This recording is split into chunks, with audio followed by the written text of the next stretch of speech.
এভাবে ছুটে গিয়ে কামড় দিলে না বউ থাকবে না তোমার।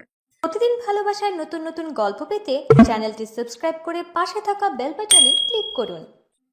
ঘুমিয়ে আছি, হঠাৎ করে অনুভব করলাম কেউ যেন আমার ঠোঁটে চুমু খাচ্ছে আর আমার চুলগুলো আলতো করে ভুলিয়ে দিচ্ছে।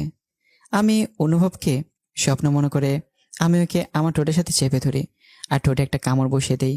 কামড় বসানোর পরই উফ শব্দ পেলাম। পেয়ে চোখ খুলতে দেখি আমার মামাতো বোনের ঠোঁট দিয়ে রক্ত বেরোচ্ছে আর ও আমার দিকে লজ্জা লজ্জা চোখে তাকিয়ে আছে। তখন বুঝতে পারলাম আমার এগুলো স্বপ্ন ছিল না, সবগুলোই সত্যি ছিল। আমি ধমকে সরে বললাম, তুই এখানে কি করিস আর ঠোঁট দিয়ে রক্ত বেরোচ্ছে কেন? তার মানে তুমি এতক্ষণ এরকম করলা? ছি ছি ছি, আমি তোমাকে আমি বউ থুকু সরি বোনের চোখে দেখি আর তুমি কিনা এসব? তুমি জানো তুমি আর আমি অনেক বছরের ছোট বড়, তোমার আমার বয়সের অনেক পার্থক্য, আর তুমি তো পিচ্ছি একটা মেয়ে, তোমার সাথে তো আমার যায় না, তুমি এখনো ছোট মানুষ। আমি অত কিছু বুঝি না, আমি তোমাকে ভালোবাসি আর আমি তোমাকেই বিয়ে করব। এই কথা বলার সাথে সাথেই একটা থাপ্পড় মারলাম আর বললাম, ছোট মানুষ এত বড় বড় কথা বলো কেন? কেবল পর দশম শ্রেণীতে আর এখনই প্রেমে পড়েছো? এরপর সে তো রুম থেকে চলে গেল। থাপ্পড়টা জড়িয়ে দিয়েছিলাম, চোখ দিয়ে পানি বের হইতেছে। যদিও মারার পর আফসোস করতেছি, কারণ আমারও কিছু ভালো লাগে সেতুকে, কিন্তু ও আমার অনেক ছোট। ওকে তো এখনো ওকে তো অনেক কোলেও নিয়ে থাকছি। আসুন এখন পরিচয়টা দেই। আমার নাম শুভ, আমি অনার্স চতুর্থ বর্ষে পড়ি, আর গল্পের নায়িকা হলো আমার মামাতো বোন। আর বাকিটুকু ওপরে তো পড়েইছেন। সে তো চলে যাওয়ার পর আবার ঘুম, বুঝেননি? মামার বাড়িতে আসছি, ঘুম থেকে উঠে কি করব? রাতের সময় মামার বাড়ি আসছি, তাই সেতুর সাথে দেখা হয়নি।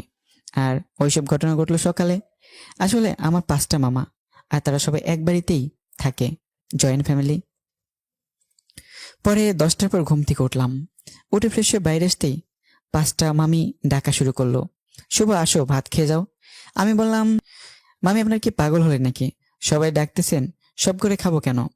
এদের ভিতরে সেতুর আম্মু যেটা সেটা বেশি ডাকতেছে। আমি মামির উদ্দেশ্য করে বললাম, এত নাম ধরে না ডেকে বললেই হয়, জামাই আসেন ভাত খান। আহারে, আমি জামাই করেই বলতে চাই, কিন্তু আমার মেয়ে তো তোমাকে রিজেক্ট করে দিবে। তখন আবার তুমি কষ্ট পাবা, তাই নাকি না? এই কথা বলার সাথে সাথে সব আমি হাসাহাসি শুরু করলো। পরে নানি ডাক দিল, গেলাম, গিয়ে দেখি নানি করে ভাত নিয়ে রাখছে। নানি খেতে দিল, আমি খেতে বসলাম। খেয়ে উঠে শুয়ে থেকে ফোন চাপতেছি আর সকালের কথা ভাবতেছি। তখন মামি ডাক দিল, আমি গেলাম। মামির কাছে যেতে মামি বলল, কে সকালে কি হয়েছিল? সে তোর চোখে জল নিয়ে বের হলো আর রাগ করে নাকি স্কুলে চলে গেল। কিছু না মামি, ঘুমাইছি অনেক দেরি করে, আর ও গিয়ে ডাক দিছে, ওর ডাক শুনে আমি ওকে ধমক দিছি, তাই হয়তো। আমি পাঠাইছিলাম ডাকতে ভাত খেতে আসার জন্য। আচ্ছা, যা হইছে, তোকে তোর মামা একটু স্কুলের পাশে গিয়ে ডাক দিতে বলছে, যা। আমি ভাবতে লাগলাম, মামা কেন স্কুলে গিয়ে ডাকতে বলল? কেন? আমার মামা আসলেই হাই স্কুলের মাস্টার। পরে গোসল করে রেডি হয়ে নানির কাছে গেলাম, গিয়ে মিষ্টি সুরে সুরে বললাম, ও নানি দাও, ও নানি দাও। টাকা নেই আমার কাছে, আমি কি কামাই করি? টাকা কই পাবো? আরে ভাই, ভাবছেন আমি ফকির না? কিন্তু ফ্রিতে টাকা নিয়ে খরচ করলে দরদ ঠেকে না। পরে অনেক কষ্ট করে টাকা নিলাম, নিয়ে গেলাম মামার স্কুলের দিকে। বেশি দূরে না, কাছে মামার স্কুল। পরে স্কুলের মাঠে গিয়ে মামাকে গিয়ে ফোন দিলাম। ফোন দিয়ে বললাম, মামা আসতে বলেছিলেন। অফিস রুমে আছি, তুমি আসো। পরে গেলাম, গিয়ে সালাম দিলাম, রুমের ভিতরে গেলাম। মামা বলেন, একটা কাজ করে দিবা আমার হয়ে? এরকম ভাবে বলছেন কেন? কাজ দেন একটা, 10টা করে দেব। তুমি তো জানো আমার মেয়ের রাগ কিরকম। সেদিকে বলছিলাম ওকে আজকে শপিং করিয়ে দিব, কিন্তু স্কুলের একটা কাজের জন্য নিয়ে যেতে পারবো না। তুমি একটু শপিং করে নিয়ে আসো তো। ঠিক আছে মামা, মনে মনে আমার টাকার 12টা বাজবে আজকে। এই নাও টাকা। লাগবে না মামা, আছে আমার কাছে। যেভাবে নিচ্ছি ওইভাবে নাও, কথা বলো কেন? বাইরে মনে হয় সেতু আছে, ডেকে শপিং এর কথা বলো, চলে যাবে। পরে টাকা দেখি 5,000। পরে সেতুকে দেখলাম বান্ধবীদের সাথে গল্প করছে। আমি স্কুলে পড়াশোনা করেছি, তাই সবাই চিনে, কেউ কিছুই বলে না। সরাসরি সেতুর কাছে গিয়ে ডাক দিলাম। প্রথম ডাকা দেওয়ার পরে শুনলো না। পরে বললাম, মামা টাকা দিয়েছে তোমাকে শপিংয়ে নিয়ে যাওয়ার জন্য, না গেলে থাক, টাকা মেরে দেবো, আর কম দামে ড্রেস এনে বলবো এটা কিনেছে। আমি এসব বলছি, সেতুর বান্ধবীগুলো আমার দিকে হা হয়ে তাকিয়ে আছে। পরে সে তোর বান্ধবীদের দিকে লক্ষ্য করে দেখলো যে সবাই হা করে তাকিয়েছে আমার দিকে। এটা দেখে সে তো রেগে ওর বান্ধবীদেরকে বলল, ওভাবে দেখে কোনো লাভ নেই। ওই চিকটা শুধু আমার। ওর আর আমার বিয়ে ঠিক হয়ে আছে। বিয়ের কথা শুনে ওর এক বান্ধবী বলল, আমি তো ভাইয়ার সাথে কালকেও কথা বলছি। ভাইয়া তো বলল বিয়ের জন্য পাত্রী খোঁজা হচ্ছে। আরে আমি তোমাকে বলছি মানে? আর তোমাকে তো আমি চিনি না।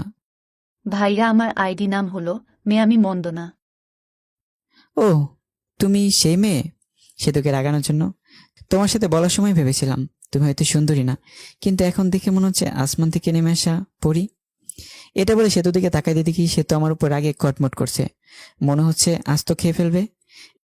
ভাইয়া ওইভাবে বলিয়েন না, লজ্জা লাগে।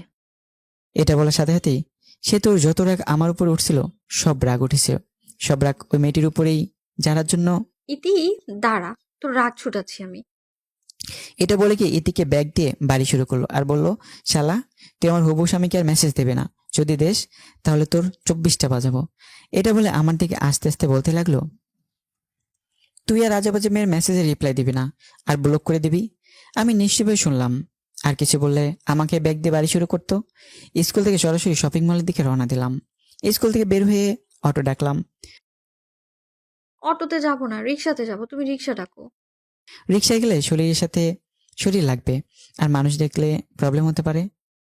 আমরা তো প্রেম করি, তাই এক রিক্সাতে যেতেই পারি। লোকে কি বলে বলুক, তাতে আমার কিছুই যায় আসে না। পাগল হয়েছো নাকি? আমরা প্রেম করলাম কবে? আচ্ছা বাদ দাও ওসব, রিক্সা ডাকো, শপিং করতে যাবো। পরে বাধ্য হয়ে রিক্সা নিয়ে শপিং এর উদ্দেশ্যে বের হলাম। রিক্সা অনেক বিরক্ত ফিল হচ্ছে, কারণ সে তো আমার শপিং মলে যাওয়ার আগ পর্যন্ত রিক্সার ভিতর আমার হাত ধরেছিল, মনে হইতেছে স্বামী স্ত্রী যাচ্ছি। পরে শপিং মলে ঢুকে এটা কিনে ওটা কিনে, কেনার কোনো শেষ নাই। মামা টাকা দিছিল 5,000, আর কিনতে মোট খরচ হলো 7,000। 2,000 টাকা পকেট থেকে গেল। টাকার জন্য মনটা খারাপ হয়ে গেল। ভাইরে ভাই, মেয়েদের নিয়ে কখনো শপিং এ যাইতে নাই, জীবন তেনা তেনা বানায় ফেলাই দেয়। শপিং করা শেষে বাড়ির উদ্দেশ্যে রওনা দিলাম। শপিং করতে করতে 3টা বেজে গিয়েছিল। টাইমের দিকেও খেয়াল ছিল না। ক্ষুধাও লেগেছে, তাই ভাবলাম রেস্টুরেন্টে গিয়ে কিছু খেয়ে নেই। সেতুকে বললাম, সেতুও রাজি হয়ে গেল। দুজনে খেতে গেলাম। রেস্টুরেন্টে ঢোকার সাথেই কে যেন মেলি কণ্ঠে শুভ ভাইয়া ডাক দিল। আমি এদিক ওদিক তাকাতে দেখি কেউ নেই। তখন আমার সামনে ডাক আসতেছে, কিন্তু চিনতে পারছি না, মুখটা ভালো করে দেখা যাচ্ছে না। একটু এগিয়ে গিয়ে দেখি আমার প্রাইমারি এবং হাই স্কুলের বান্ধবী জুলেখা। আমি জুলেখাকে দেখে অনেক খুশি হয়ে গেলাম। পরে ভালো মন্দ জিজ্ঞেস করলাম, কুশল বিনিময় করলাম। পরে আমি জুলেখার পাশেই বসলাম, আর সেতুকে জুলেখার বান্ধবীর পাশে বসতে বললাম, কিন্তু সেতু দাঁড়িয়ে আছে, তাও আবার রাগের দৃষ্টিতে। কি হলো বস? কে রে মেয়েটা? আমার মামা তো আর বলতে পারলাম না। আমি ওর হবু বউ, আর এখন ওর প্রেমিকা। আর আপু, আপনি আপনার বান্ধবীর পাশে বসুন। আমি আর উনি একসাথে বসবো। আপনার সাথে বসলে না আমার ভালো লাগবে না। উঠুন, একটু উঠে এ পাশে আসুন আপনি। অনেক মানুষই কিছু বলতে পারছি না, তাই সেতুর কথা মতোই চলতে লাগলাম। আমি আর সেতু বসলাম, এবং জুলেখা আর ওর বান্ধবী বসলো। খাবারের অর্ডার দিল। খাবার আসলে সেতু হাত উঠে মুখ ধুতে গেল। কে রে, কবে থেকে শুরু করলি? আরে ওসব কিছুই না, আমার মামাতো বোন আমাকে অনেক ভালোবাসে, তাই এরকম করে। সামথিং সামথিং মামা। হুম। এরই মধ্যে সেতু চলে এসেছে, তাই চুপ হয়ে গেলাম। টেবিলে খাবার দিয়ে গেছে, খাবার খাওয়া শুরু করলাম। খাবার খেতে খেতে জুলেখা সেতুকে জ্বালানোর জন্য বলতে লাগলো, শুভ, তুই তো অনেক শুকিয়ে গেছিস, আয় তোকে খাওয়াই দেই। স্কুলে থাকতে তো অনেক খাওয়াই দিছি, হাই স্কুল পাশ করে চলে গেলি আর খাওয়াই দিতে পারি নাই। কি বলিস এসব? তুই কবে খাওয়াই দিলি? মিথ্যা বলিস কেন? একটা চোখ মেরে জুলেখা বলল, আর গার্লফ্রেন্ড সামনে এত বোকা সাজতে হবে না। সে তো আমার দিকে অগ্নি দৃষ্টিতে তাকিয়ে আছে, মানুষের জন্য কিছু বলতে পারছে না।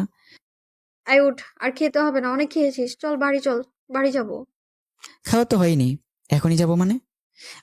যাবে কি না বলো, না গেলে ফুপা মুখে বলে দিব তুমি শুধু মেয়েদের সাথে মিশো আর মেয়েদের সাথে এই করো। আমি বুঝতে পারছি, চলো খেতে হবে না। ওঠার আগে সেতু জুলেখাকে বলল, টাকাটা দিয়ে দিন। জুলেখা শুধু তাকিয়ে তাকিয়ে দেখছে। পরে রেস্টুরেন্ট থেকে এসে রিক্সা নিয়ে বাড়ির দিকে রওনা দিলাম।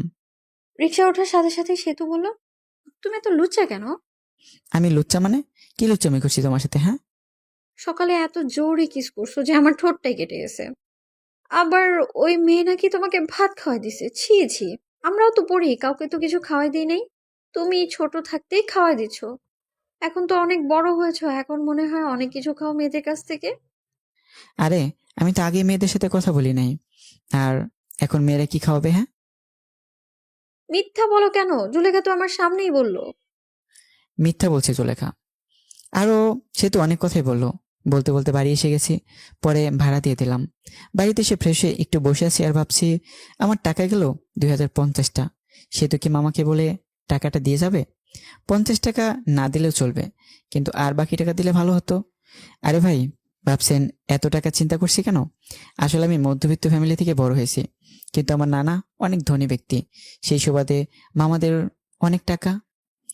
যারা মধ্যবিত্ত ফ্যামিলি থেকে বড় হইতেছে তারাই জানেন মধ্যবিত্ত ছেলেদের 1 টাকা খরচ করলে হিসাব করতে হয়। এইসব ভাবতেছি, তখনই এসে বলল, কিরে তোর মন খারাপ নাকি? না নানি, এমনিতেই বসে আছি। এ বলে নানি চলে গেল। তখনই সে তো আসলো, বলল আম্মু তোমাকে ডাকে। আমি গেলাম, গিয়ে মামিকে ডাকলাম। ও মামি, ও মামি, মামি। রুমের ভিতর আয়। রুমের ভেতর যেতে মামি দেখি টেবিলের উপর নাস্তা রান্না করে রেখেছে, কাউনের চাল দিয়ে। মামি ডাকলেন? নানি, সে তো বললো ডাকলেন নাকি? তোমার জন্য কাউনের চাল দিয়ে নাস্তা রান্না করছি। বসে বসে খাও। আমি খেতে বসলাম। কাউনের চালের নাস্তা খেতে অনেক টেস্ট। খেতে খেতে বললাম, সেতু খাইছে? না, খাই নাই। কই মনে হয় গেল ঘুরতে, এসে খাবে বলল। খেয়ে উঠে আমি মামাতো ভাইয়ের সাথে ঘুরতে গেলাম। যে নানির বাড়ি গেলেই ওই মামাতো ভাইয়ের সাথে ঘুরি। ঘোরাঘুরি করে বাড়ি ফিরে অন্য মামির ঘরে গেলাম। খেয়ে নানির ঘরে আসলাম। এসে শুয়ে ফোন চাপতেছি। কিছুক্ষণ সময় যাওয়ার পর মামারা সবাই এসে পড়েছে। মামারা সবাই নানির ঘরে এসে গল্পগুজব করে। নানির বয়স হয়ে গেছে আর নানু ভাইয়া মারা গেছে, তাই আর কি। মামিরাও আসে, সবাই অনেকক্ষণ গল্প করে। ওই দিন ওই দিনও গল্প করতেছি, তখন সে তো এসে বললো, ভাইয়া তোমার ফোনটা দাও তো। মামি, আমি, মামা মামি সবাই বসে আছি, তাই ফোন দিয়ে দিলাম। কিছু না বলেই আমরা গল্প করতেছি। সে তো মোবাইল পেয়ে প্রথমে ঢুকলো মেসেজে। ঢুকে দেখে অনেক মেয়ে মেসেজ দিছে। মেসেজ দেওয়ার অবশ্য কারণ আছে, ওটা বলবো না।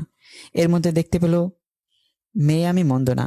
সেতুর এই আইডি থেকে মেসেজ আসছে, ভাইয়া খাবার খাইছেন? আমি তো আপনার প্রেমে পড়ে গেছি। সে তো সিন করলো, কিন্তু কোনো রিপ্লাই দিল না। মেসেজ সিন করা দেখে আবার মেসেজ দিল, কি হলো ভাই, চুপ থাকা মানে কি? আমি বুঝে নেব আপনি আমাকে ভালোবাসেন। সে তো রিপ্লাই দিল আমি আমি হয়ে। সেতুর বান্ধবীর নাম সীমা। কিন্তু আমি তো আমার মামাতো বোনকে ভালোবাসি। ভাইয়া, সেতুর তো বয়ফ্রেন্ড আছে, তাও একটা না, অনেকগুলা, যেগুলো হিসাব করে শেষ যাবে না। এই কথা শুনে সেতুর রাগ তো চরম পর্যায়ে চলে গেছে। আচ্ছা, আমি কে? তুমি তা তা জানো না। আমি তোমার ভাবি হই। মানে? সেতু অমনি ভিডিও কল দেয়, আর ওই দিক থেকে সীমা ধরে। কল ধরার সাথে সাথেই সেতুর মুখ দেখতে পেয়ে অবাক হয়ে যায়। বৈশালী আমার অনেকগুলো বয়ফ্রেন্ড, তাই না? না মানে ইয়ে, এমনিই বলছি। এখন থেকে আর মেসেজ দিবি না। এটা বলে কল কেটে দেয়। আর আমার মেসেঞ্জারে যত মেয়ে ছিল সব মেয়েদের ব্লক মেরে দেয়। এমনকি যেসব আমার ফ্রেন্ড লিস্টে ছিল সব মেয়েকে ব্লক করে দেয়। আর মেসেঞ্জারে সব চ্যাট মুছে ফেলে। আর রিলেশনশিপ স্ট্যাটাস দেয়, ইন রিলেশনশিপ। মা, ফোনটা শুভকে দিয়ে দিও তো। তুই এত বড় ছেলেকে নাম ধরে বললি কেন? ও তোর ভাই, আর তুই ফোন নিয়েছিস, তুই দিয়ে আয়। পামো না। মামি আমাকে ফোন দিয়ে গেলে ফোন হাতে নিয়ে দেখি ফোনে সবকিছু চেঞ্জ। ওয়ালপেপার দিচ্ছি সেতুর, আর লেখা, ওয়ালপেপার পাল্টালে তুমি শেষ। পরে ডাটা অন করে মেসেঞ্জারে ঢুকলাম। মেসেঞ্জার একেবারে ভীম দিয়ে ঘষে পরিষ্কার করে ফেলেছে। তখন একটা মেসেজ আসলো অচেন আইডি থেকে। মেসেজে লেখা ছিল, শুভ সাহেব, এত ভেবে লাভ নাই, সবকিছু আমি ডিলিট করে দিছি। তোমার চ্যাট লিস্টে শুধু আমিই থাকবো। তোমার চ্যাট লিস্টে প্রথম ব্যক্তি আমি, আর শেষ ব্যক্তিও আমি। আর কোনো মেয়েদের সাথে কথা বলবা না, কথা বললে কিন্তু প্রবলেম হয়ে যাবে। তুমি কে? আর তুমি আমাকে কিভাবে চেনো? আমি চিনি তোমাকে, আর তুমিও আমাকে চিনো। তোমার আশেপাশেই আছি। আমি চিনতে পারছি, তুমি আর কেউ না, আমার কিউট বোন সেতু। বৈশালা, বোন বলা বাদ দিয়ে বউ বল, বুঝলি? সবাইকে কি বউ বানানো যায়? সবাইকে বলতে হবে কেন? শুধু আমাকে বলবা। তোমাকে বলবো কিভাবে? তুমি তো আমার আদরের ছোট বোন। তোকে কয়বার বলবো যে আমাকে আর বোন বলবি না? এরপরে বোন বললে না তোর 12টা বাজায় দিব। আচ্ছা বাদ দাও, অনেক রাত হয়েছে, ঘুমিয়ে পড়ো। ওকে। আমি ঘুমালাম। সকাল উঠে বাড়িতে চলে আসবো। ঘুম থেকে উঠে দেখি সে তো আমাকে জড়িয়ে ধরে শুয়ে আছে। এই সে তো, এভাবে ধরে আছো কেন? মামি অথবা অন্য কেউ দেখলে কি ভাববে? কে বলে তো এসে একটু জড়িয়ে ধরলাম, আর এরকম করছো? সে তো ছাড়তেই চাইনি। আমি জোর করে ছাড়িয়ে নিলাম আর বললাম, তুমি ওখানে কি করো হ্যাঁ? আম্মু ডাকতে পাঠালো, তাই তো আসছি। তুমি যাও, আমি আসতেছি। সে তো মুখটা বেঁকে চলে গেল। আর ফ্রেশ হতে চলে গেলাম। ফ্রেশ হয়ে মামির কাছে গেলাম। দেখি মামি অনেক কিছু রান্না করছে। মামি এত কিছু রান্না করছেন, কেউ আসবে নাকি? ফাজলামি করা বন্ধ কর। তুই আসস, আসার পর যখন চলে যাবি তখন তোর জন্য প্রতিবারই রান্না করি। আমি মিষ্টি একটা হাসি দিয়ে খাবার টেবিলে বসলাম। পাশে সেতু ছিল, তাই সেতুর দিকে তাকিয়ে দেখি মুখটা মলিন হয়ে গেছে। মুখ মলিন হয়েছে হয়তো আমার যাওয়ার কথা শুনে। আমি থাকলে হয়তো কিছুদিন মজা করতে পারতো আমার সাথে। রংপুর কবে চলে যাবা? মজা করার জন্য বললাম, বিয়ে না করে যাব না মামি, আব্বু পাত্রী দেখতেছে। ওমা, তাই নাকি? চোখের সামনে পাত্রী থাকতে আবার পাত্রী খোঁজা লাগে?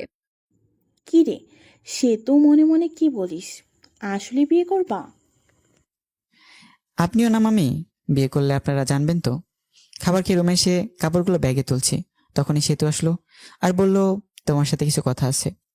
আমি শুনতেছি, বল। আমার হাত ধরে নিয়ে খাটের উপর বসালো। আর সেতু আমার সামনে দাঁড়িয়ে আছে। কিছু সেকেন্ড দাঁড়িয়ে থাকার পর সরাসরি আমার ঠোঁট দুটো লেপটে নিল ঠোঁটের সাথে। কিছুক্ষণ পরে ছেড়ে দিল আর বলল, আমি তোমাকে অনেক ভালোবাসি, তোমাকে ছাড়া আমি বাঁচবো না। আই লাভ ইউ শুভ। আমি স্তব্ধ হয়ে আছি, কি উত্তর দিব ভাবতে পারছি না। আমি সেদিকে ভালোবাসি, কিন্তু আমাদের বাস্তবতা অনেক কঠিন। আমার মামারা আমাকে অনেক বিশ্বাস করে। উত্তর দাও, কি হলো? সেতু, তুমি পাগলামি করছো কেন? তোমার আমাদের সাথে যায় না, আর আমাদের সম্পর্ক কেউ মেনে নেবে না। মাঝখান থেকে আমাদের যে মধুর একটা সম্পর্ক আছে, এটাও নষ্ট হয়ে যাবে। আর আমার মামা মামিদের ভালোবাসা থেকে বঞ্চিত হতে চাই না আমি। আর তোমাকে ভালোবেসে তোমাকে নিয়ে হয়তো পালিয়ে গেলাম। পালিয়ে গেলে মামা মামিদের কাছ থেকে আগের মতো ভালোবাসা পাবো না। আর তোমরা উচ্চ ফ্যামিলির মেয়ে, আর আমরা নিম্ন মধ্যবিত্ত ফ্যামিলির ছেলে। তোমার আব্বুকে বলে সে কোনো কারণে রাজি হবে না। এর ভেতরে একটা কারণ হলো, আমরা নিম্ন মধ্যবিত্ত, আর আমার অনেকটা সমস্যা আছে, যেটার কারণে আমি কোনোদিনও হয়তো বিয়ে করতে পারবো না। ওই সমস্যার কারণ শুনলে তোমার আব্বু আম্মু কেউ রাজি হবে না। আশা করি তুমি বুঝতে পারছো। তুমি এখন অনেক ছোট, আগে বড় হও, তখন সবকিছু বুঝতে পারবে। তুমিও যে আমাকে ভালোবাসি বলতেছো, এটা তোমার আবেগ, যেটা বেশি দিন থাকবে না। কিছুদিন পর এই ভালোবাসা শেষ হয়ে যাবে, তখন আর আমাকে ভালো লাগবে না। তুমি তখন কলেজে যাবে। তখন তোমার অনেক বন্ধু বান্ধবী হবে, আর তোমার বন্ধুরা সবাই গার্লফ্রেন্ড বয়ফ্রেন্ড নিয়ে ঘুরতে যাবে। তুমি তো ঘুরতে পারবে না। তখন মনে হবে, কার সাথে প্রেম করি, যার সাথে একদিন ঘুরতেও পারি না। কলেজে যাবা, আমার থেকে অনেক সুন্দর ছেলে দেখতে পাবা, আর তোমাকে প্রপোজ করবে, কারণ তুমি অনেক সুন্দর। আর ওই প্রপোজ পেয়ে মনে মনে বলবা, কত সুন্দর ছেলে প্রপোজ করে, আর আমি কিনা পড়ে আছি শ্যামলা একটা ছেলের কাছে। তখন আর আমাকে ভালো লাগবে না, আমাকে তোমার বোরিং মনে হবে। এই শোনো, আমি না এখন আর ছোট নেই। আমি সামনে এসএসসি পরীক্ষা দিব। আর যারা 10ম শ্রেণীতে পড়ে তারা ছোট হয় না, বুঝলে? আমি বড় হয়েছি আর আমি সব কিছু বুঝি। আর তোমাকে আমি সত্যিই ভালোবাসি। এই ভালোবাসা না কোনো আবেগ না। আমি তোমাকে সেই 9ম শ্রেণী থেকে ভালোবাসি। I really love you. এটা কখনো সম্ভব না। কেন সম্ভব না বলো না? আমার অনেক বড় একটা প্রবলেম আছে। কি সমস্যা আমাকে বলো, আমি সব রকম সমস্যা মেনে নিব। তোমার মতো কত মেয়ে বললো, শুভ, তোমার সমস্যা থাকলে আমি তোমাকে ভালোবাসবো। আর শোনার পরে সবাই চলে গেল। আমি যাব না, বলো। আর একটু বড় হও, তখন বলবো, ভালো থেকো। আবার মনে হয়, কবে আসি না আসি, দেখা হয় না হয়। এ বলে ঘর থেকে বের হয়ে আসি আর চলে যায় নানির কাছে। সব মামা মামির সাথে দেখা করে বিদায় নিয়ে আসলাম। সেতুকে একবার ভালো করে দেখলাম, দেখি সেতুর চোখে জল এসে পড়েছে। পরে আমি বাড়িতে এসে সেতুর সাথে ঘটনাগুলো সব বলি, শুধু কিসের কথা বাদ দিয়ে। আসলে আমি আর আম্মু ক্লোজ ফ্রেন্ডের মতো। আমি ছোট থেকে আম্মুর সাথে শেয়ার করি সবকিছু। পরে কিছুদিন পর রংপুর ভার্সিটিতে চলে যাই। এর মাঝে সেতুর সাথে অনেক কথা, ভালো মন্দ, এগুলো জিজ্ঞেস করা হয়েছে। একদিন ভার্সিটি থেকে একটা মেয়ে বন্ধুর সাথে সেলফি তুলি আর ফেসবুকে পোস্ট করি। সেই পোস্ট সেতু দেখে ইনবক্স মাথায় তুলে ফেলে। ওই মেয়েটিকে আমার বান্ধবী। বান্ধবী, তাই কি হয়েছে? হ্যাঁ, ওরকম ভাবে কাছাকাছি বসে সেলফি তোলা লাগবে নাকি? আমি তোমাকে কোনো মেয়ের সাথে সহ্য করতে পারি না। এরপর যদি আবার কোনো মেয়ের সাথে সেলফি তুলো না, তাহলে আমি কিছু একটা করে ফেলবো আর দোষ দিব তোমার। আচ্ছা ঠিক আছে, বলবো না। আমার অনার্সের পরীক্ষা দেই, আর সে তো এসএসসি পরীক্ষা দেয়। সেতুর সাথে আমার অনেক কথা হয়। 1 বছর বলতে পারেন যে বেপের যেরকম কথা হয় আমরা সেরকম ভাবেই কথা বলি। 1 বছর সে তো আমার কাছে অনেকবার শুনতে চাইছে আমার প্রবলেম, কিন্তু আমি বলিনি। এখন আমি চাকরি খুঁজছি, আর সে তো ইন্টারে পড়ে। সেদিন সেতু জিজ্ঞেস করে, তোমার সমস্যাটা বলো। আমারও ধৈর্যের বাঁধ ভেঙে যায়। আমি সেতুকে বলি, আমি কোনোদিন বাবা হতে পারবো না। একটা অ্যাক্সিডেন্টে সমস্যা হয়, আর ডাক্তার বলে আমি কোনোদিন বাবা হতে পারবো না। সে তো শুধু মেসেজ সেন্ড করলো আর হার্ট একটা ইমোজি দিল, পরে অফলাইনে চলে যায়। আমি অবশ্য জানি কেন চলে গেল। আমার যে সমস্যা এটা জেনে কোনো মেয়ে বিয়ে করবে না, আর বিয়ে করবে বা কেন? আমি কোনোদিন থেকে মা ডাক শোনাতে পারবো না। এই যে সমস্যার কথা বললাম, এখানে কিছু কারণ আছে, গল্পে তখন জানতে পারবেন। গল্পের ভিতর টুইস্ট আনতে চাইতেছি। সেদিন সমস্যা বলার পর সে তো 3 দিন অনলাইনেই আসেনি। আমি ওকে মিস করতেছি অনেক। সে তো আমাকে অনেক কেয়ার করতো, অনেক শাসন করতো, আর তার দা মেসেজগুলো সেন্ড করতেছি। 3 দিন পর অনলাইনে আসলো। সেতুর নামের পাশে সবুজ বাতিটা জ্বলে উঠলো। আমি একটা মেসেজ দিলাম, কেমন আছো? ভালো। বাড়ির সবাই কেমন আছে? ভালো। ভালো থেকো। হুম। পরের মেসেজ দিলাম না, একটু মনে মনে হাসলাম। হায় রে, আবেগ। আগে কত কথা বলতো, আর এখন কথাই বলে না। মেসেজ তো দেয় না, আবার বলছে তোমাকে অনেক ভালোবাসি। সে তো এর ভালোবাসা ছিল আবেগ, আর এই ভালোবাসার সমস্যার কথা শুনে জানালা দিয়ে পালালো। আর বলতো সমস্যা আছে তাই কি অমনি ভালোবাসবো? আপনারা ভাবছেন হয়তো আমি কষ্ট পাচ্ছি। না, আসলে আমার কষ্ট হচ্ছে না। আজকে নতুন ভাবে কেউ কথা বলা বাদ দেয়নি। অনেকে এরকম ভাবে বলতো ভালোবাসি, কিন্তু সমস্যার কথা বলতেই কথা বলা বন্ধ করে দিছে। যদিও অন্য মেয়েদের থেকে সেতুর ব্যাপারটা একটু আলাদা, কারণ সেতুকে আমি ভালোবাসি। আর ভালোবাসাও না, ভালো লাগা, এই আর কি। সেতুকে মিস করি, আর মেসেজগুলো মিস করি, এটাই। তাছাড়া আর কিছুই না। এখন আস্তে আস্তে সেতুকে বলে যাব, তার দেওয়া মেসেজগুলো আর মিস করব না। আমার একটা চাকরি হয়ে গেছে, এখন আর আমি বেকার নাই। কিছুদিন পর শুনতে পেলাম সেতুর বিয়ে ঠিক হয়েছে একটা এমবিবিএস ডাক্তারের সাথে। শুনে ভালোই লাগলো। বিয়ের দিন তারিখ ঠিক হয়েছে। বিয়ের 7 দিন আগে থেকে সব মামা মামি নানি সবাই ফোন দিয়ে বলতেছে তাড়াতাড়ি আসতে। আর বলবেই বা না কেন, পাঁচ আমার একমাত্র ভাগিনা, অনেক আদরের। আর আমি ছোটবেলায় মামার বাড়ি বেশি থাকছি। কিন্তু এটা ওটা বলে বলি বিয়েতে যেতে পারবো না। আসলে বিয়েতে গিয়ে সেতুর সামনে যেতে শরম করবে, আর শরমের কারণটা আপনারা ফিল করতে পারবেন। সেতুর বিয়েতে আসতে আব্বু আম্মু আসতে বলছে, কিন্তু না করে দিয়েছি। আম্মু আসার জন্য অনেক জোর করে নাই, জোর করলে আসতেই হতো, কারণ আম্মু উপরে সব কথাগুলো জানে। আমার জীবনের সব ঘটনা আম্মুর সাথে শেয়ার করি। বিয়ে 4 দিন আগে সেতু মেসেজ দিছে, ভাইয়া বিয়ে আসবে না কেন? আসলে 1 বছর কথা বলার পর তোমাকে ভালোবেসে ফেলেছিলাম, আর তুমি মাঝপথে ছাইড়া দিলে। সব- সবকিছুই সম্ভব, কিন্তু নিজের চোখের সামনে ভালোবাসা বিসর্জন দেওয়া সম্ভব না। আপনাকে দিয়ে যদি আমি মা হতে না পারি, তাহলে বিয়ে করে লাভ কি? আপনাকে তো কেউ বিয়ে করবে না। আমি আর কিছু না, হাসির একটা ইমোজি দিয়ে অফলাইন হয়ে গেলাম। বিয়ের 2 দিন আগে রুমে বসে আছি বলে ভুল হবে, অফিসের জন্য রেডি হচ্ছি। তখন দেখি মামা আমার দরজার সামনে দাঁড়িয়ে আছে। আমি সালাম দিয়ে বললাম, আরে মামা, কখন আসলেন? এই জায়গায় বসেন। তখন মামা বলল, আমি বসতে আসিনি, তোমাকে নিতে এসেছি, চলো। মামা, নতুন নতুন অফিসে জয়েন করেছি, আর ছুটি দেবে না, আর এমনি গেলে চাকরি থাকবে। তোমাকে কি কেউ কিছু বলছে? তোমার মামি কি কিছু বলেছে নাকি? না মামা, আমি আর কি বলবো। তাহলে চলো, তোমার অফিসে যাব, আমি ছুটি নিয়ে দিব। পরে বাধ্য ছেলের মতো মামাকে নিয়ে গেলাম। অফিসের সামনে গিয়ে মামা কাকে যেন ফোন করলো। পরে অবশ্য বুঝেছি তার বন্ধুকে ফোন দিছিল। কিরে, কি অবস্থা? ওই পাশের লোকটির কথা শুনতে পারলাম না। আমি তোর অফিসের সামনে দাঁড়িয়ে আছি। লোকটি কি বললো শুনতে পেলাম না। কিছুক্ষণ পর দেখি আমাদের অফিসের বস বের হয়ে আসলো। আশা দেখে সালাম দিলাম। ওয়ালাইকুম আসসালাম। শুভ আমার ভাগিনা, ওর ছুটি লাগবে।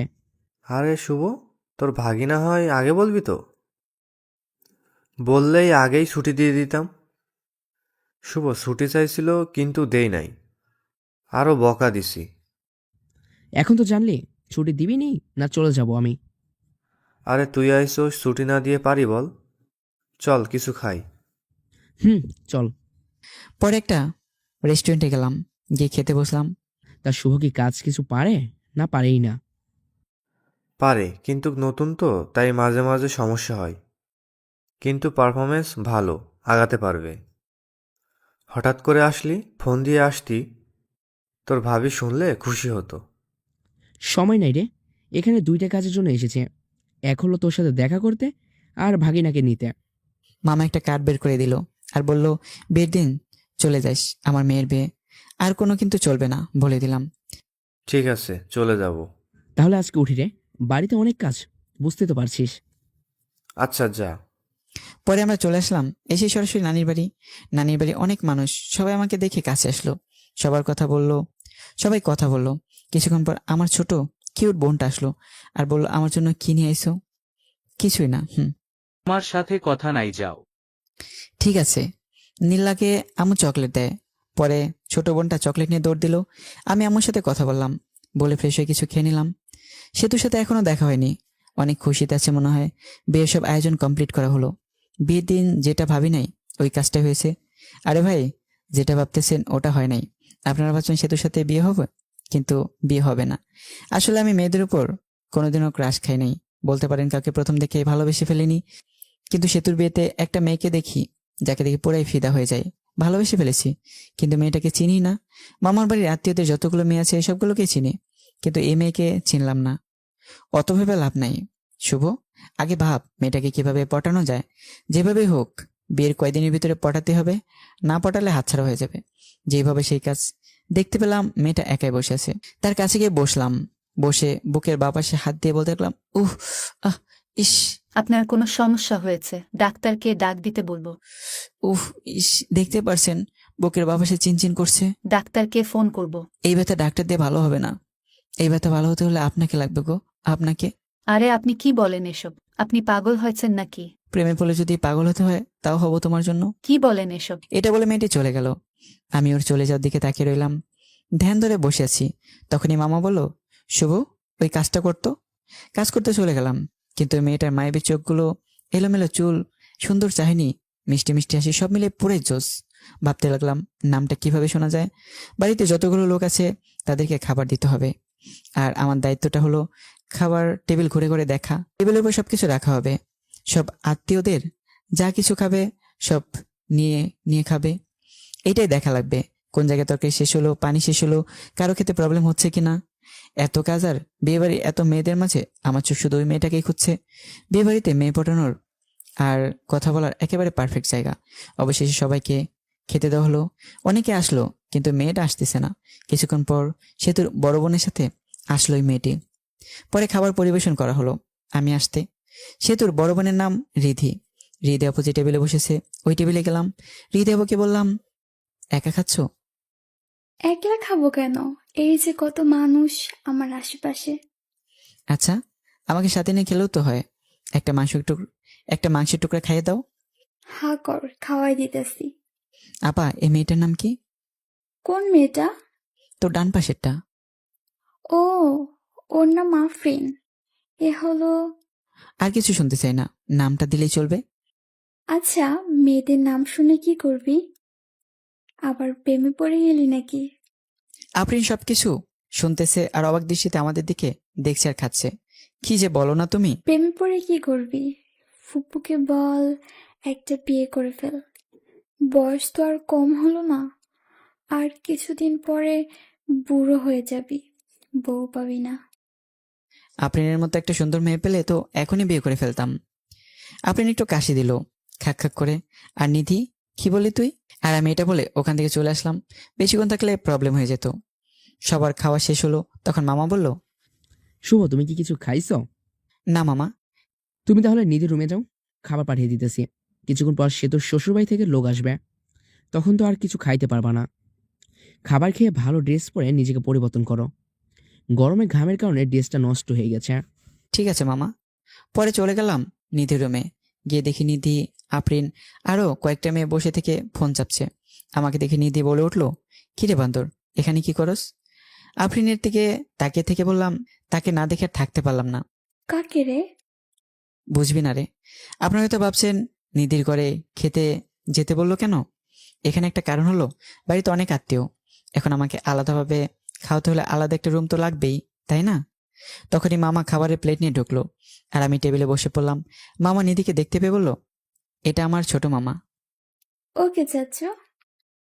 আমার সামনে রেখে তরকারির বাটি, ভাতের বাটি আর যা কিছু আয়োজন করছিল সব।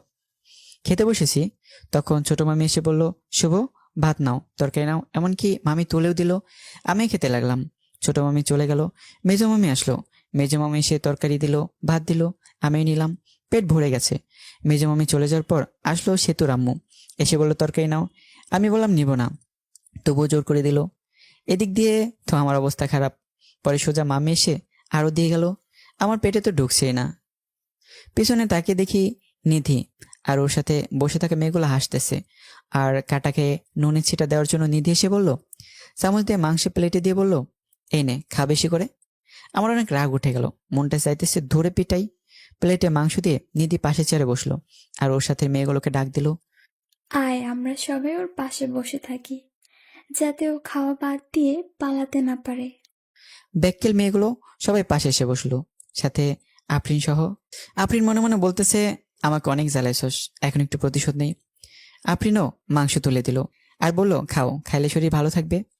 আফরিনের এই কথা বলার সাথেই বললাম, ভেবেছিলাম খাবো না, কিন্তু এখন খাবো। হাজার হলো আমার গার্লফ্রেন্ড এত আদর করে দিল, আমি কি না খেয়ে পারি? আফরিন তোর আগে ফায়ার।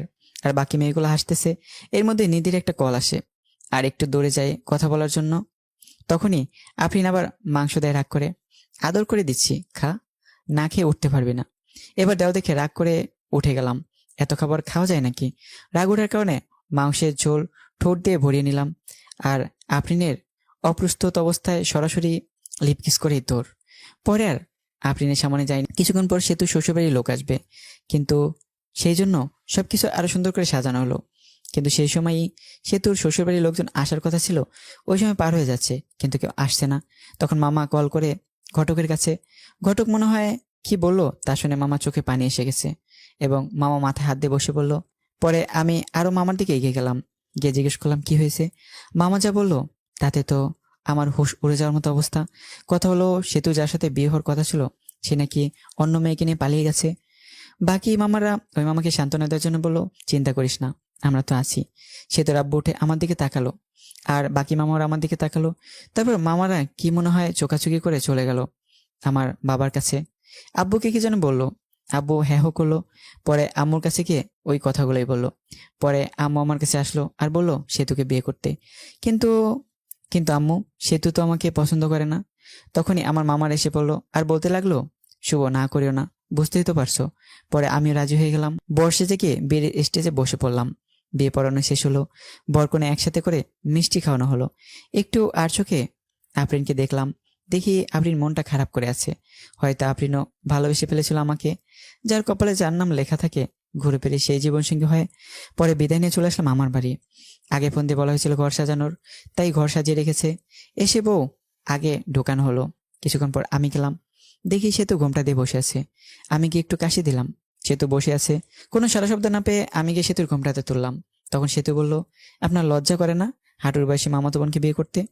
আমি শকড খেয়ে এলাম। যখন প্রেম করতে চেয়েছিলি তখন এই কথাটা কোথায় ছিল? আমি তোমাকে বিয়ে করতে চাইনি, তোমার বাপেই বিয়ে করে দিছে। আচ্ছা বলেন তো, আপনাকে বিয়ে করে লাভটা কি? আর আপনার সাথে থাকার কোনো কোল বালিশের সাথে থাকা তো একই কথা। আপনি তো কোনোদিন বাবা হতে পারবেন না। আমি কি ইচ্ছে করে এরকম আক্রান্ত হয়েছি? আল্লাহ এরকম চাইছে, তাই আমি বাবা হতে পারবো না। কত স্বপ্ন ছিল ডক্টর বেটাকে বিয়ে করে 2টা বাচ্চা নিব, কত মজা করব। কিন্তু ডক্টর বেটা অন্য বেটিরে নিয়ে ভাগ্যা গেল। কপাল খারাপ আমার। আমরা একটা বাচ্চা কিনে নিয়ে আসতে পারবো, তাই না? পালক নেওয়া বাচ্চা আর নিজের গর্ভধারণ করা বাচ্চার মধ্যে অনেক পার্থক্য। আর আমি আপনার সাথেই তো থাকবো না, কিছুদিন যাক ডিভোর্স দিয়ে দিব। ডিভোর্সের কথা শুনে মনটা খারাপ হয়ে গেল। বাসরাতে ডিভোর্সের কথা শুনতে হইতেছে। কত স্বপ্ন ছিল এই রাত নিয়ে, কিন্তু সব স্বপ্নগুলো স্বপ্নই রয়ে গেল কপালে। বাসরাতের কথা চিন্তা করতেছি।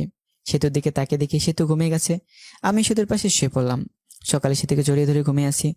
আমার ঘুম সেতুর আগেই ভাঙে, কিন্তু উঠি নাই, কারণ সেতুকে জড়িয়ে শুয়ে থাকতে ভালোই লাগতেছে।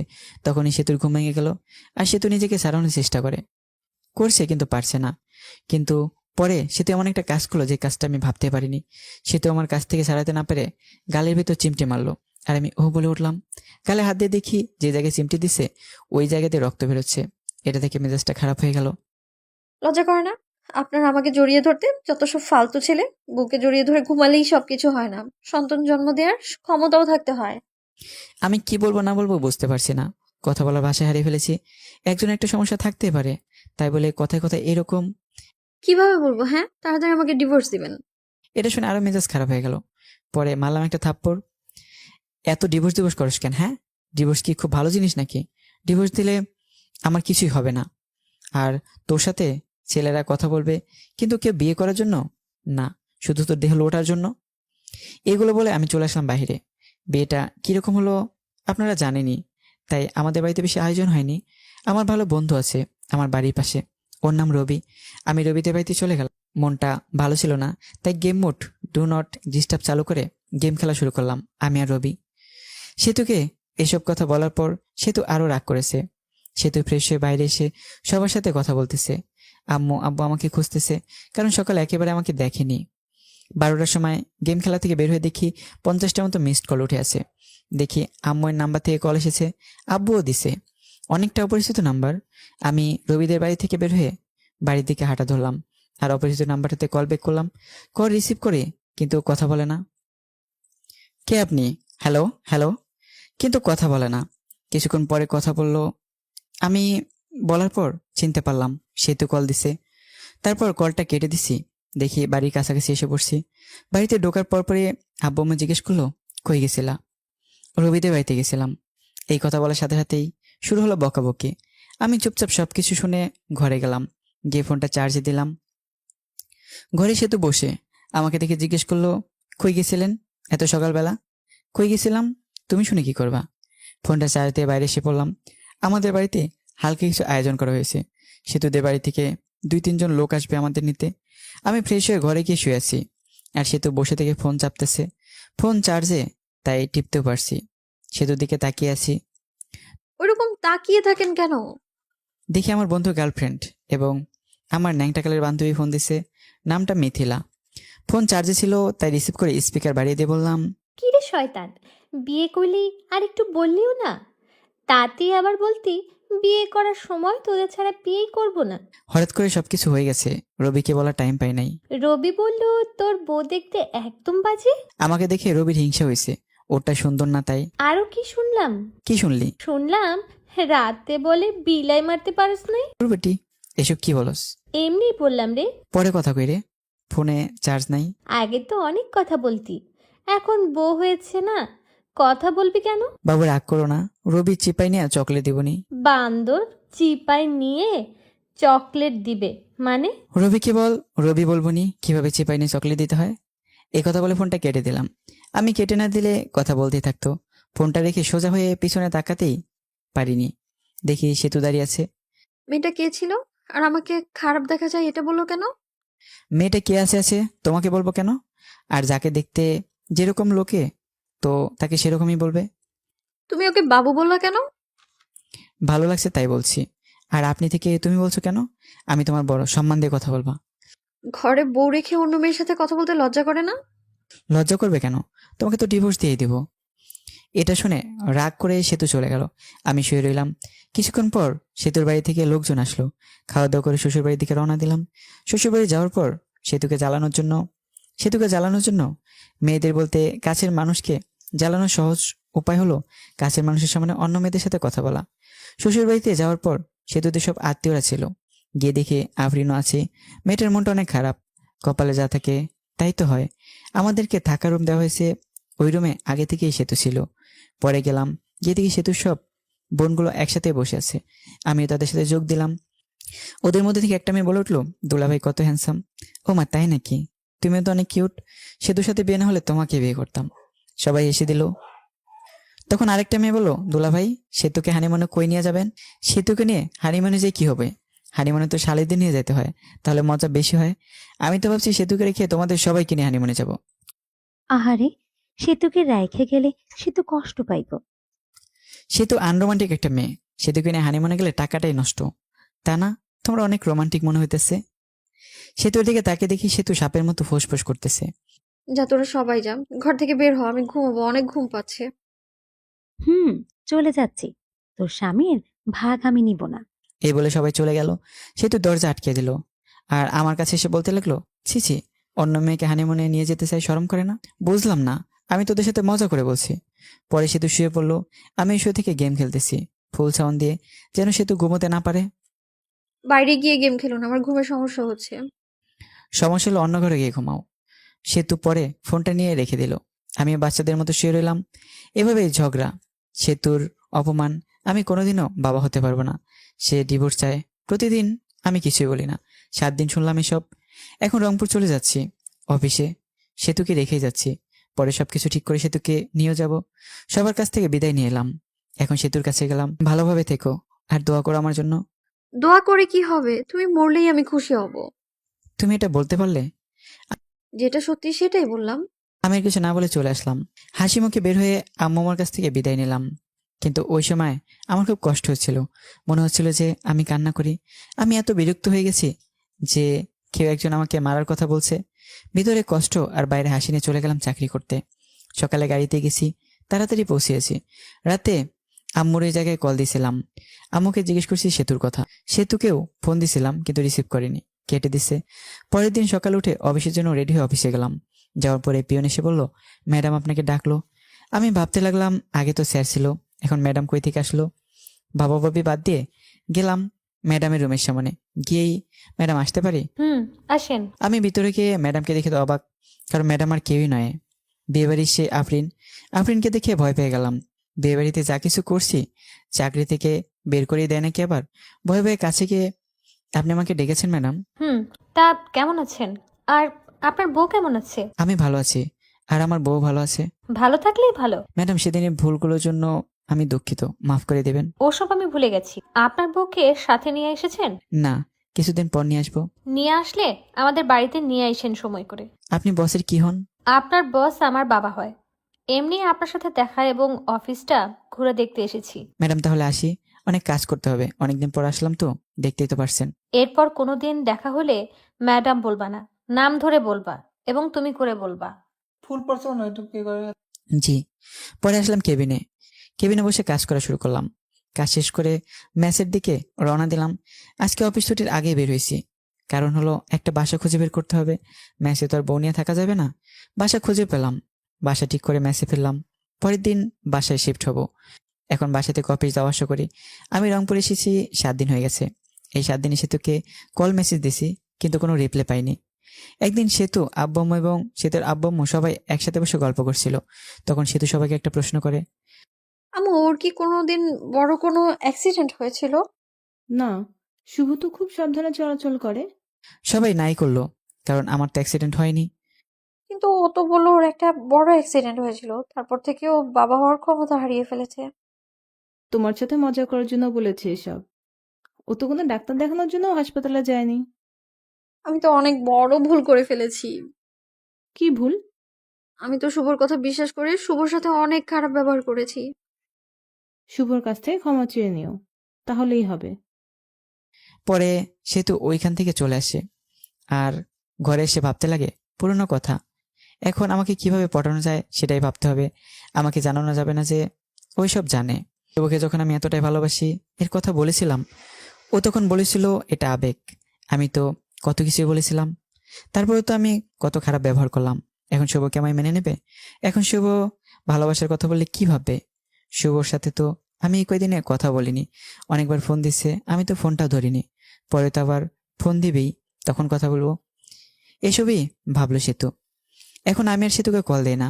উকিলের সাথে কথা বলছি ডিভোর্সের ব্যাপারে। সে যত দ্রুত সম্ভব উকিল কাজটা করে দিতে চাইছে। 7 দিন চলে যায়, তবু সেতুকে একবার কল দেয়নি। সেতু আমাকে কল দেয়নি। সেতুর এখন আর ভালো লাগে না। সেতুর শুধু ইচ্ছে হয় আমার সাথে কথা বলতে। সেতু মিস করে ওই দিনগুলো, যে দিনগুলোতে আমাকে দেখতে পারিনি। আমি কত কিছু বলেছি। যখন সেতুর ফোনটা বেজে ওঠে, তখনই সেতুর মনে হয় যে আমি ফোন বা মেসেজ দিছি, কিন্তু আমি কোনো ফোন বা মেসেজ দেইনি। সেতু আমাকে কল দিতে চায়, কিন্তু কোনো একটা কিছু কারণে আমাকে মেসেজ বা কল দিতে পারে না। এখন আর আমি সেতুর কথা মনে করি না। আমি প্রথম অনেক কষ্ট হয়েছে, আর নিজেই নিজেকে দোষ দিই। সেতুকে মিথ্যা কথা বলাটিও ঠিক হয়নি। এদিকে সেতু সবসময় মনমরা হয়ে বসে থাকে, কারোর সাথে বেশি কথা বলে না, শুধু আমার কথাই ভাবে। আমার সাথে কথা বলতে মন চায় কিন্তু পারে না, ধৈর্য ধরে থাকে। আমি তাকে অবশ্যই মেনে নেব। কিন্তু আমার নাম্বার থেকে কল আসে না। 1 মাস হয়ে গেছে, কিন্তু আমি সেতুর সাথে কোনো কথা বলিনি। সেতুর থাকতে না পারে আমাকে কল দেয় রাতে, তাও আবার 12টার সময়, যে সময় আমি ঘুমে মগ্ন হয়ে আছি। প্রথমবার ফোন ঢোকার পর ফোন রিসিভ করিনি, কারণ আমি ঘুমেছিলাম। পরের বার কল দিতেই আমার চোখে ঘুম ঘুম চোখে দেখি একটা কল এসেছে। পরে নাম্বার না দেখি কলটা রিসিভ করে বললাম, হ্যালো, কে? আমি। আমিটা কে? আমাকে চিনতে পারোনি? আমি সেতু। আরে বোন, কোন সেতু? আর এত রাতে ঘুমে ডিস্টার্বের জন্য কল করছো কেন? আমি তোমার বউ সেতু। বউ কথা শুনে নাম্বারটা ভালোভাবে দেখলাম, সেতুই কল দিছে। পরে ভাবতে লাগলাম, আব্বু আম্মুর কোনো কিছু হলো নাকি? এত রাতে ফোন দিছে সেতু।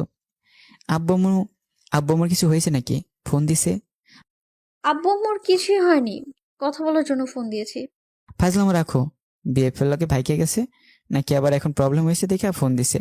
আচ্ছা, কোনো কিছু ভেবো না, সরাসরি আমার এখানে চলে আসো, আমি সবাইকে ম্যানেজ করে নেব। ঘরের স্বামী থাকতে পালিয়ে যাব?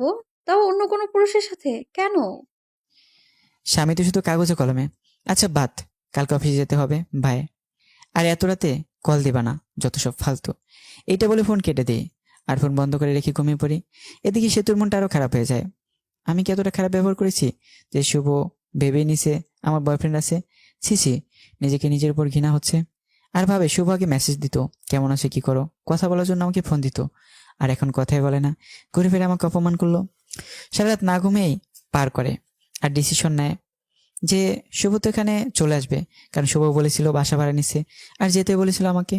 সকাল উঠে আব্বুর কাছে গিয়ে বলে, আব্বু আমাকে শুভর বাসায় রেখে আসেন, আর আমি যাব, এটা ওকে বলবেন না। আব্বু মেনে নেয় আর বিকেলে গাড়িতে তারা রওনা দেয়। আমার এখানে এসে আব্বু দরজায় কলিং বেলে চাপ দেয়। আমি তখন ভাবতে থাকি এই সময় আবার কে আসলো। অলসতা নিয়ে দরজা খুলতেই যাই, দরজা খুলে তো অবাক। আমি তখন আব্বুকে বলে বলি, তোমরা আসবা বলবা না? আমি স্ট্যান্ডে আনতে যেতাম। সেতু বললো তোকে সারপ্রাইজ দিবে, তাই না জানিয়ে চলে আসলাম। আচ্ছা বসো, তোমাদের খাবারের ব্যবস্থা করি। আমি সেতুর সাথে কোনো কথাই বলি না। একবার তাকে দেখেছি, সেতু অনেক শুকনো হয়ে গেছে। মনে হলো অনেকদিন ধরে খাবার ঠিক মতো খায় না আর ঘুমায় না। আমি সেতুকে দেখেও না দেখার ভান করলাম। সেতু আমার দিকে অসহায়ের মতো তাকিয়ে আছে। সেতুর দিকে লক্ষ্য না করে আমি খাবার কিনতে গেলাম। অবশ্য নিজে রান্না করে খাই, আজকে শরীরটা ভালো ছিল না তাই রান্না করিনি। হোটেল থেকে খাবার এনে আমি আব্বু সেতুকে নিয়ে খেতে বসেছি। তুমি কি প্রতিদিন বাজারের কেনা খাবার খাও নাকি? না আব্বু, রান্না করেই খাই। আজকে ভালো লাগছিল না তাই রান্না করিনি। তোমরা আসবে জানলে রান্না করতাম। আরে ভাই, আমি সবকিছুই রান্না করতে পারি। এইসব কিছু রান্না আমার মা আমাকে শিখেছে। খাবার খেয়ে আব্বুকে রুম দেখিয়ে দিলাম আর আমি আমার রুমে আসলাম। সে তো আগে থেকে আমার রুমে গিয়ে বসে আছে। আমার রুমটা অনেক সুন্দর করে সাজিয়ে রেখেছে। রুমটা এমনভাবে সাজিয়েছে যেটা লিখে প্রকাশ করতে পারছি না। ঘরে গিয়ে দেখি সেতু বিছানায় শুয়ে কার সাথে যেন কথা বলছে। কথা বলা থেকে জিজ্ঞেস করলাম, বেবের সাথে কথা বলছে নাকি? তখন সেতু ফোনটা রেখে, আচ্ছা, তোমার সমস্যাটা কি বলো তো? সেই দিনও বিএফ এর কথা জিজ্ঞেস করলে, আবার আজকেও বলতেছো বিএফ এর কথা। আমি অতটাও খারাপ না যে ঘরের স্বামী রেখে অন্য কারোর সাথে প্রেম করবো। এরপর না এমন কথা বলবে না আর কখনো, ঠিক আছে? স্বামী তো শুধু কাগজে কলমে, কিছুদিন পর তো ডিভোর্সে যাবে। ডিভোর্সের পর পটাতে হবে, তাতে তো সময় লাগবে। ডিভোর্সের পর যেন তাড়াতাড়ি বিয়ে করতে পারো, সেই জন্য হয়তো আগেই পটিয়ে রাখছো। আর হ্যাঁ, তোমার জন্য একটা খুশির খবর আছে। আমি উকিলের সাথে কথা বলেছি, কিছুদিন পরেই ডিভোর্স পেপার দিয়ে দেবে। তখন আর আমার মুখ দেখতে হবে না। ডিভোর্সের কথা শুনে সেতুর মুখটা শুকিয়ে গেছে আর সেতুর চোখে জল এসে পড়েছে। ওদিকে লক্ষ্য না রেখে বললাম, শুয়ে পড়ো, রাত অনেক হয়েছে। সেতু চুপচাপ অন্যদিকে শুয়ে পড়লো। আমি কোলবালিশটা জড়িয়ে ধরে ঘুমিয়ে পড়লাম। সকালে ঘুম থেকে উঠে দেখি সেতু আমাকে জড়িয়ে ধরে ঘুমিয়ে আছে। জড়িয়ে ধরে আছে দেখে সেতুকে ধমক দিয়ে বললাম, আমাকে জড়িয়ে ধরে আছো কেন? আমাকে জড়িয়ে ধরতে পারো নাই আমার, কারণ আমার সন্তান জন্ম দেওয়ার ক্ষমতা নাই। এটা বলে ওয়াশরুমে চলে গেলাম। পরে সেতু রান্না করলো, আমি বসে থেকে ফোন চাপলাম। খাবার খেয়ে আমি অফিসের জন্য বের হলাম আর আব্বু বলল চলে যাবে, তাই তাকে গাড়িতে উঠিয়ে দিতে বাস স্ট্যান্ডে গেলাম। আব্বুকে গাড়িতে তুলে দিয়ে আমি অফিসে চলে গেলাম। অফিসে যেতে দেরি হয়েছে। অফিসে গিয়ে ডেস্কে গিয়ে বসতে বসতে পিয়ন এসে বলে গেল ম্যাডাম যেতে বলেছে। ম্যাডাম কয়েকদিন পর আসলো।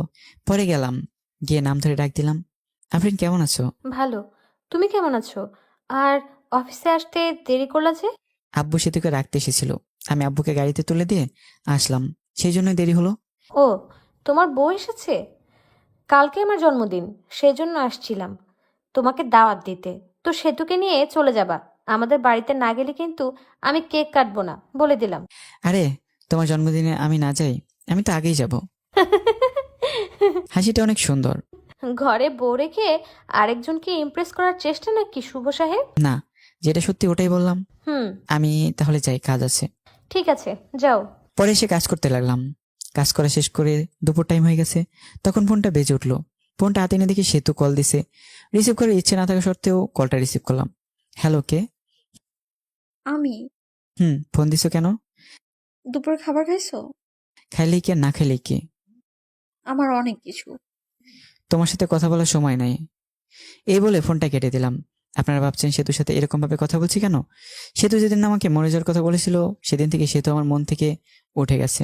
মন থেকে এবার উঠে গেলে ওই মনে ওই মানুষটিকে বসানো যায় না। দুপুরের খাবার খেয়ে আবার কাজ করা শুরু করলাম। কাজ শেষ করে বাড়িতে গেলাম। যাওয়ার পর সেতুকে বললাম, আমি কিছু কেনাকাটা করতে যাব, তোমার কি কিছু লাগবে? হুম, আমি একটা নতুন ড্রেস কিনবো। আমি ফ্রেশ হয়ে আসতে আসতে তুমি রেডি হয়ে নাও। আমি ফ্রেশ হয়ে এসে দেখি সেতু সুন্দর করে সেজে বসে আছে। সেতুকে ঠিক হলুদ পরীর মতো লাগছে। সেতুর দিকে হা হয়ে তাকিয়ে আছি। সেতু বলল, ওইরকম করে তাকিয়ে থাকলে আমি ক্ষয়ে যাব। পরে আমার হুঁশ ফিরল। আমি রেডি হয়ে বাইরে এসে রিক্সার জন্য দাঁড়িয়ে আছি। তখন একটা রিক্সা থেকে ভার্সিটির ভালো একটা বান্ধবী নেমে সে জড়িয়ে ধরে বলল, দোস্ত, কি খবর, কেমন আছিস? তোর তো খোঁজই পাওয়া যায় না। এরকম ভাবে কেউ জড়িয়ে ধরে নাকি? মানুষ দেখলে কি ভাববে? সেতুর দিকে তাকিয়ে দেখি সেতু পরে আগুনের মতো গরম হয়ে আছে। এর মধ্যে সেতু বলে উঠলো, এই ফালতু মেয়ে এভাবে জড়িয়ে ধরে আছেন কেন? শুভ কে রে এই মেয়ে? হ্যালো। আমি হলাম ওর বিয়ে করাবো। তুই বিয়ে করলি কবে? আমাকে একটু জানাইলিও না। আপনারা জানাই কি হবে? ওর থেকে 2 ফিট দূরে গিয়ে দাঁড়ান। শুভ ভাবি এরকম করে কথা বলছে কেন? ওর একটু রাগ বেশি তো, পরে তোর সাথে কথা বলি রে। বান্ধবী চলে গেল। ওই মেয়েটা আপনাকে জড়িয়ে ধরলো কেন? ছি ছি ছি। আপনার লজ্জা করে না ঘরে বউ রেখে অন্য একটা মেয়ের সাথে এসব করতে?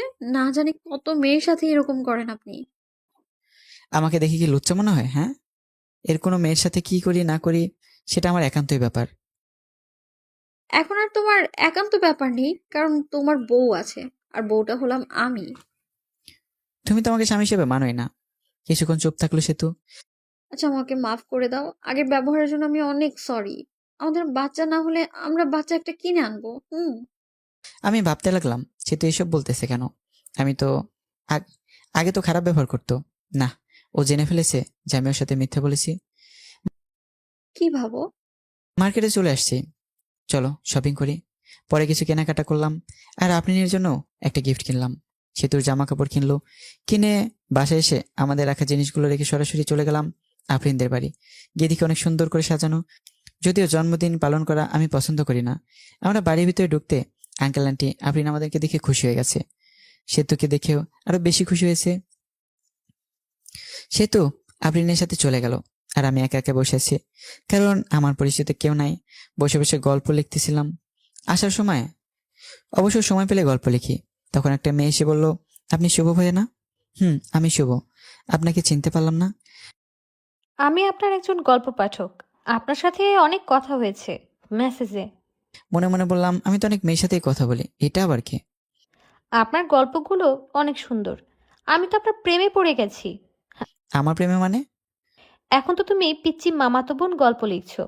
এই গল্পটাও অনেক অনেক সুন্দর। শুক্রিয়া। আপনার সাথে একটা সেলফি তুলি? আমি কি কোনো ভিআইপি ব্যক্তি নাকি যে সেলফি তুলতে হবে? তুলতে হবে। মেয়েটি যে সেলফি তুলতে এলো তখনই সেতু এসে ওই মেয়েকে ধাক্কা দিয়ে ফেলে দেয় আর বলে, এই তোমার সমস্যা কি? হ্যাঁ, এতক্ষণ কথা বলছো ভালো কথা, তাই বলে শরীরের উপরে সেভাবে সেলফি তুলতে হবে? ভাইয়া, কে উনি? পিচ্ছি মামাতো বোন, আমার বউ। আপনি লিখেছেন সে তো আপনাকে দেখতে পায় না আর ভালোবাসে না। ভালো না বাসলে তো এরকম রিয়েক্ট করতো না। এখন হয়তো ভালোবাসে। মেয়েটি চলে গেল। আমি চলে গেছি আর অন্য মেয়ের সাথে টাঙ্কি মারা শুরু করছো না? এখন থেকে আমার সাথেই বসে থাকবা। রাত 11টার সময় আমি, সেতু, আফরিন আর আফরিনের কিছু বান্ধবী বসে মজা করছি। হ্যালো ফ্রেন্ডস, তোমাদের একটা কথা বলবো। তোমাদেরকে বলেছিলাম আমি কারো প্রেমে পড়েছি, কিন্তু নামটা বলি নাই। আজকে নামটা আমি বলবো। তাকে আমি প্রথম দেখেই ভালোবেসে ফেলেছিলাম। শুভ সেতু। আমার এখানে আসো তো একটু।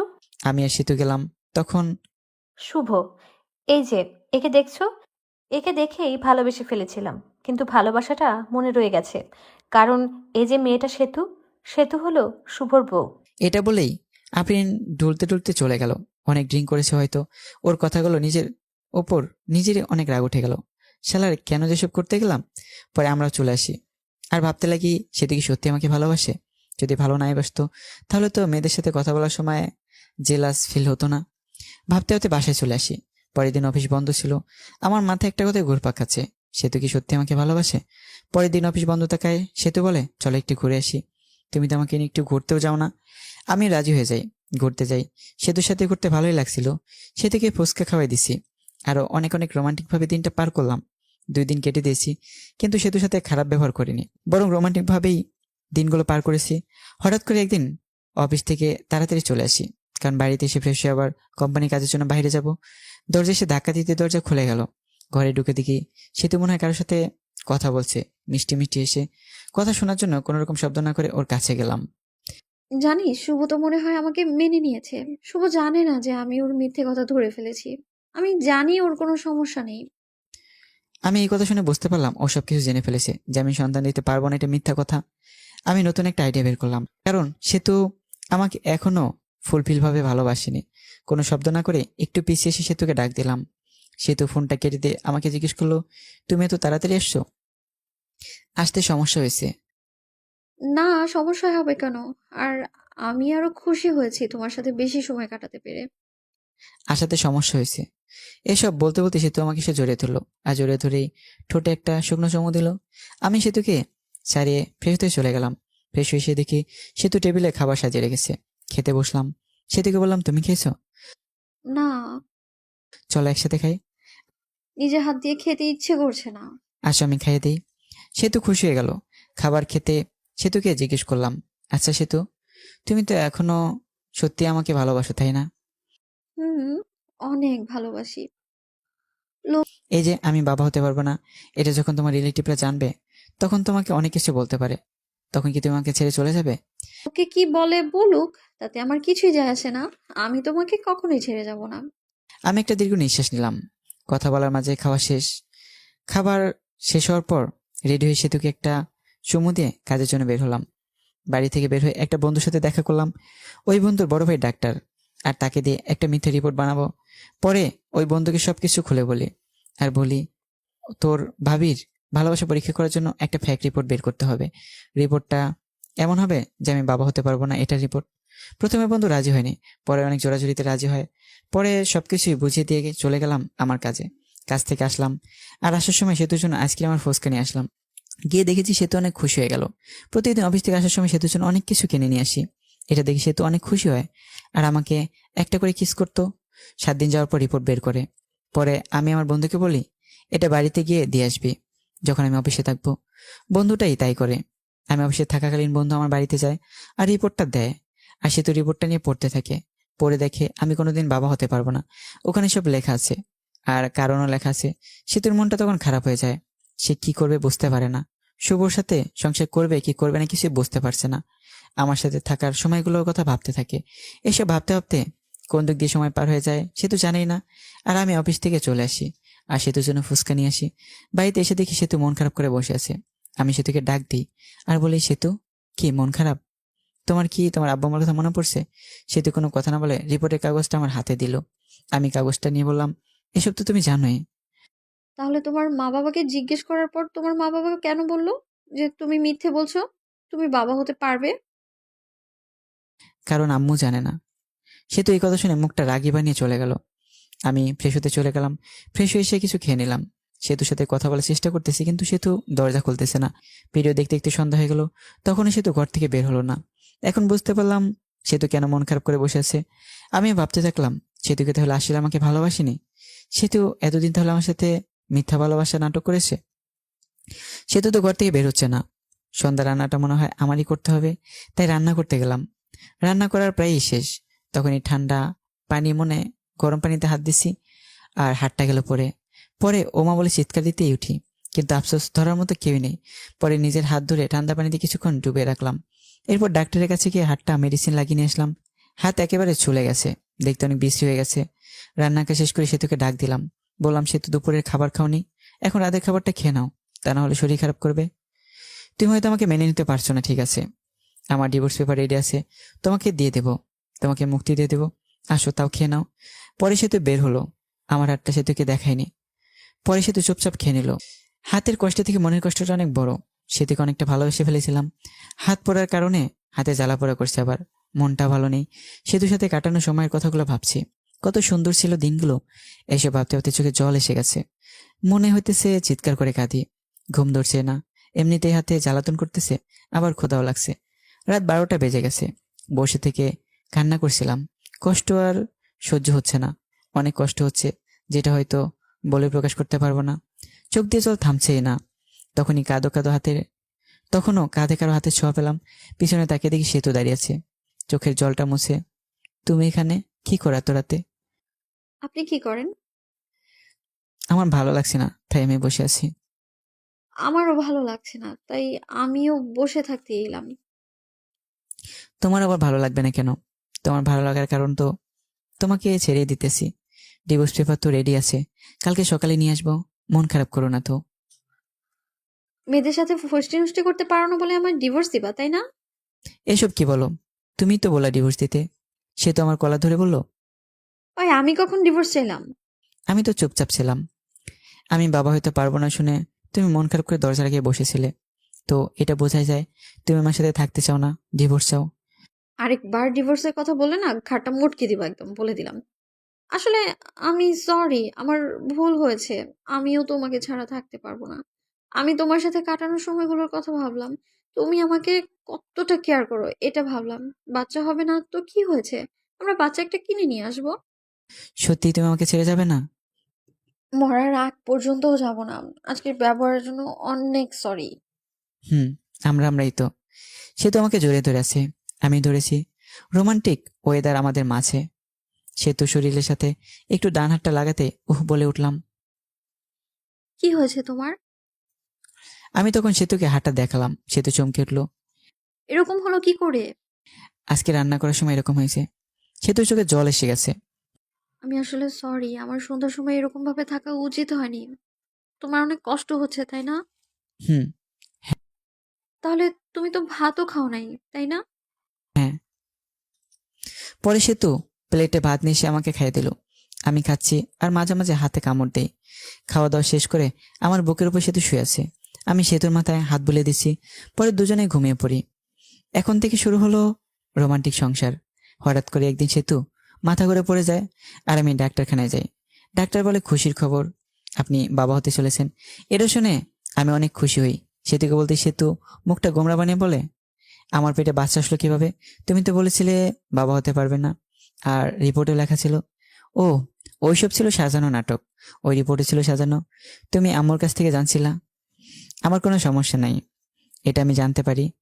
আর আমি তোমার ভালোবাসা কতটুকু সেটা সত্যি জানার জন্য এসব করছি। তুমি ভালো না, তুমি অনেক পচা। রাগ করো না লক্ষ্মী সোনা, একটু হাসো প্লিজ। সে তো একটা মিষ্টি হাসি দেয়। এই খবর বাড়িতে পৌঁছালে সেতুকে সবাই বাড়িতে আনতে চায়, কিন্তু সেতু বাড়িতে আসবে না বলে দেয়। আমাকে ছাড়া নাকি সেতুর ভালো লাগে না। আমাদের একটা ছেলে সন্তান হয়, আর দেখতে একেবারে ওর মায়ের মতোই সুন্দর। আমি ছেলেকে দেখে ভাবতে লাগলাম, আমার চেহারা ততটা ভালো না, তাই যত মেয়ে ঘুরছে। আর আমার ছেলের চেহারা তো মাশাআল্লাহ অনেক সুন্দর। না জানি মেয়েরা আমার ছেলের জন্য কি কি করে বসে।